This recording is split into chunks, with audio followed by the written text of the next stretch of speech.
the house, just the dead chef.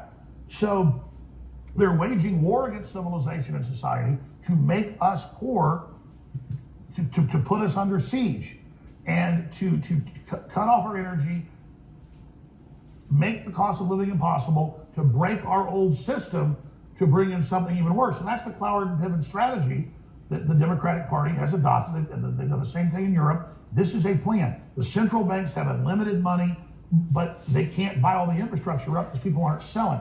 So they've got to crush us and make people so poor that everybody's forced to sell their business, their intellectual property, their physical property, but more importantly, to turn over our bodies to them. Or a UN treaty that Biden right now is, that's what I call Biden is trying to ratify, would literally put our bodies under the control of the United Nations and our medical care policy under it. So it's the pandemic treaty. Yeah. So what this is really a breaking of our will, a demoralization. That's what the transgenderism is, and two men can have a baby, and puberty blockers, and castrating little boys, and cutting little girls' breasts off. They've got such hellish stuff coming in this designed global collapse to bring in their world government that they've got to just have all these horrors out there, hoping we just throw up our hands and run off to the countryside, which everybody's doing, and in a way that's good. But at the same time, then they've got full control. That's totally right. And they're going to march out to the countryside next and dig us out. So that's, I mean, you look at the White House press secretary, who can barely speak English, who's one of the stupidest people I've ever seen, and a transparent liar. You wouldn't hire her to run your copy machine. She's the White House press secretary. Why would you do that? And it's not because of her race or who she sleeps with. I think the whole point is she's so obviously repulsive that it makes you feel bad about the country to see her. I mean, that's it. We're at a beautiful ball. It's prom night. Everybody's dressed great. There's wonderful food, big, delicious punch bowl. And then they say, what can we do? Well, just have Brian Stelter go take a dump right in that. Yeah. And then he's there laughing at you. They're all there laughing at you to make you feel small, to make you question reality. Why is everything so ugly? I mean, that's why they tell people, hey, you can be homeless anywhere. You can crap on the street, needles, throw your garbage everywhere. Drug dealers can sell you drugs. We're going to give the homeless all this government funding. Liberal groups come in and farm and milk each homeless person and skim a big cut of the money off the top.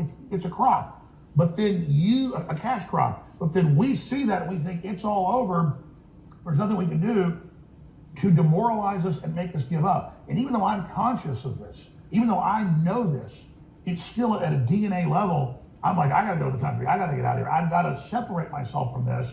But then when they release this toxic cultural poisonous gas, they push us out of those areas and they get the main infrastructure to then organize that, cut off the food and supplies to that group they have, and then tell them the reason you're doing that is not BlackRock and the WF and Bill Gates. It's all those evil people in the countryside. They're all white supremacists and terrorists and racists. Let's go get them. Because the last group they don't control is rural people that are self-sufficient. And so I get going to the countryside, protecting your children.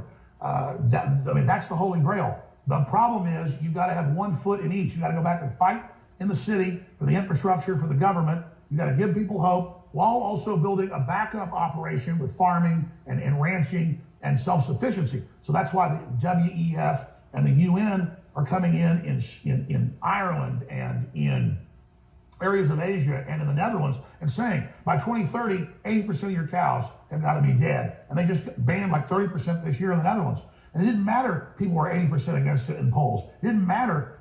They sent the military in against the peaceful farmers that were just protesting, just like the peaceful truckers in Canada got brutally attacked. And so they're all WEF globalist alumni that the big banks on record brag. They've penetrated the cabinets, to quote Klaus Schwab. They put their operatives in to cut off our energy, demoralize us, release the hardened criminals, put the political activists in prison, continue to cut off the resources to make an angrier world. Klaus Schwab says, we're going to make the world collapse.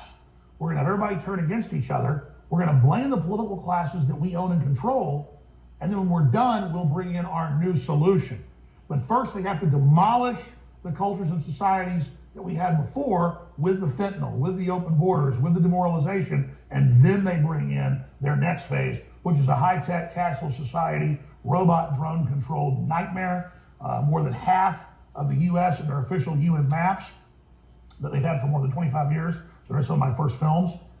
Show half the U.S. off limits to humans. All cars will have to have GPS. Everybody by law will have to have a cell phone at all times. Australia just did this last year, tried to push it through. And that's the admitted global UN standardized plan where you don't leave your house without a cell phone. Every car is robot kill switch, GPS controlled. California is moving to ban all the quote classic cars. That's any car that doesn't have a digital ignition. And they admit it's for control. So if people think things are bad now, the straitjacket, the ball and chain is going on. It's all being militarily run.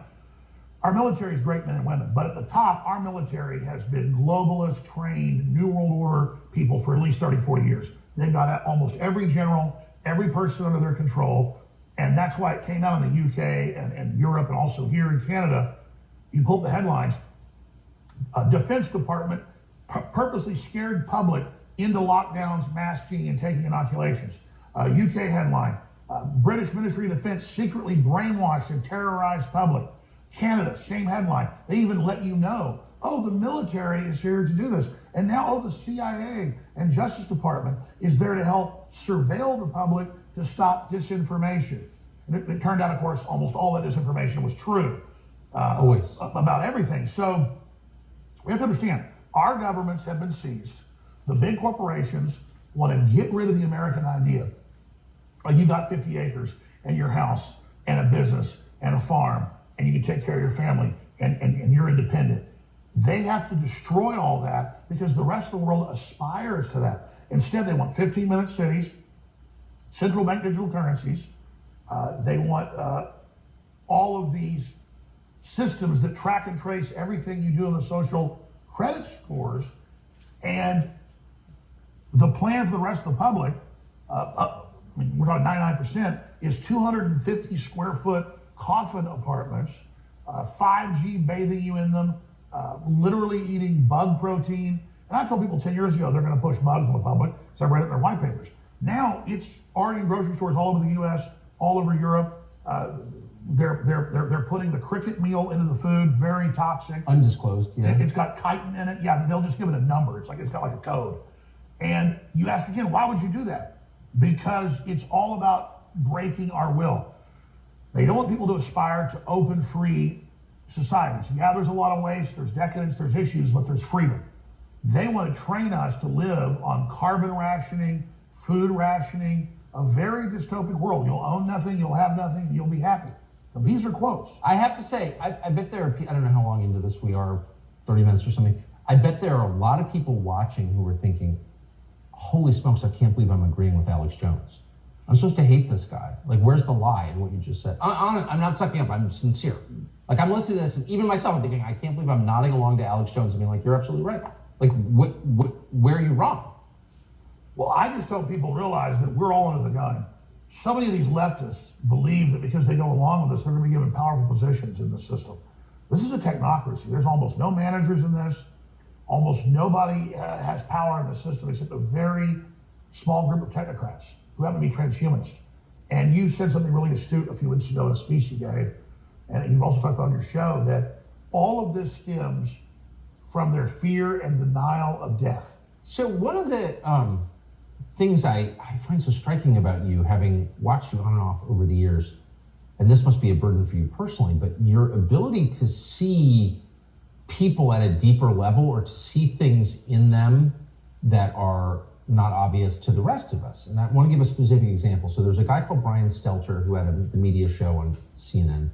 I first met Brian Stelter when he was a high school student or a first-year college student because he would hang around the show I worked on at the time at CNN. This was 20 years ago at least. And I always thought he was awkward and weird and probably had a super creepy personal life, but I never took him seriously. There's a pretty famous clip, and I want to play it right now, of you critiquing Brian Stelter, and you take him way more seriously than I ever did, and I think you're right to. So this is a pretty famous clip of you on Brian Stelter. I've only watched that several hundred times, and I laugh every time, but I also, there's something to, if Brian Stelter had absolute power, would you and your family survive? Of course not. You wouldn't. You'd be, of course not, and neither would mine. So there's a lot that's true about what you said. How did you perceive that? The rest of us just made fun of him. Now, once they started the censorship deplatforming, remember back then they would deny it. Oh yeah, we're taking people off air, but it's not censorship. Now they admit, no, it's censorship. We're doing this for your own good. So he was really the face of that, and he was working for the head of CNN that was really in charge of it. It later came out. CNN currently is not in charge. They've handed it completely over to the Justice Department to quarterback, as Congress reported a few months ago with the documents. But at the time, Brian Stelter and his mini-me, Oliver Darcy, were going around calling up and harassing my sponsors, taking sponsors away, and they were going around and organizing big tech to take not just myself, but many other people offline. And so he was destroying our free speech. He was taking our sponsors. But it's crazy. I just want to restate. You are not promoting race hatred. You're against race hatred. You never have promoted that, ever.